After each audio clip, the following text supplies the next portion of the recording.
They kept telling me I was paranoid. I used to joke that my husband and my best friend had better chemistry than we did. Evan and I had been married for 9 years. 2 kids. A mortgage in a quiet New Jersey suburb where everyone waves but no one actually knows each other. My best friend Lila had been in my life since college. She was the person I called when Evan and I fought. The person who helped me pick my wedding dress. The godmother to my youngest. So when I noticed little things, I told myself I was being dramatic. Like how Evan suddenly volunteered to pick Lila up whenever she came over, even though she lived 15 minutes out of the way. Or how they'd share these long looks when I left the room, then stop talking when I came back. Or how Lila started saying things like, "You're so lucky Evan's so attentive. Men like that don't exist anymore." Whenever I brought it up, they laughed. Evan would kiss my forehead and say, "You've been stressed lately. Work's getting to you." Lila would squeeze my hand and say, "I'd never do that to you. You're basically my sister." And I believed them. Because why wouldn't I? Then came the phone thing. Evan started keeping his phone face down, always on silent. If I picked it up, he'd tense like I'd grabbed something hot. When I asked why, he said he was planning a surprise for my birthday. Lila backed him up immediately.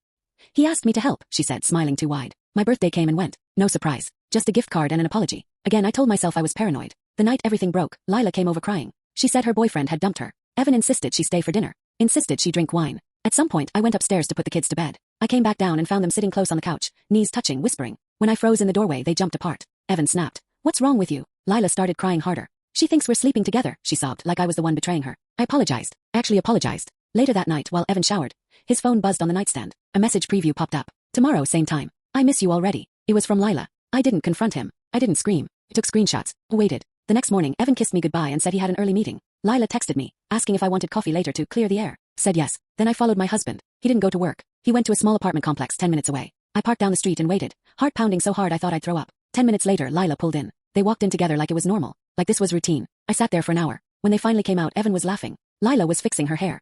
He kissed her. Quick, practiced like he'd done it 1,000 times. That was the moment I stopped shaking. That night, I invited Lila over again. Evan was already home. I set my phone on the counter, recording. I calmly asked, "Are you two having an affair?" They looked at each other for half a second too long. Evan said, "This is exactly what we talked about. Your paranoia." Lila nodded, tears already forming. "I would never hurt you." I placed my phone on the table and said, "Then explain the apartment. Explain the text. Explain why I followed you today." Silence. Evan went pale. Lila whispered, "You followed us?" Smiled. Not because it was funny. Because I finally saw them clearly. They'd been together for 8 months. They said it just happened. They said they didn't want to tell me because I was fragile. The most shocking part. They genuinely believed they were protecting me. I filed for divorce the next week. Cut Lila out completely. Most people sided with me, until Evan told everyone I'd been unstable and spying on him for months. And here's the part that still keeps me up at night. If I hadn't followed him that morning, they would have kept lying forever, and I would have kept apologizing for things I didn't do.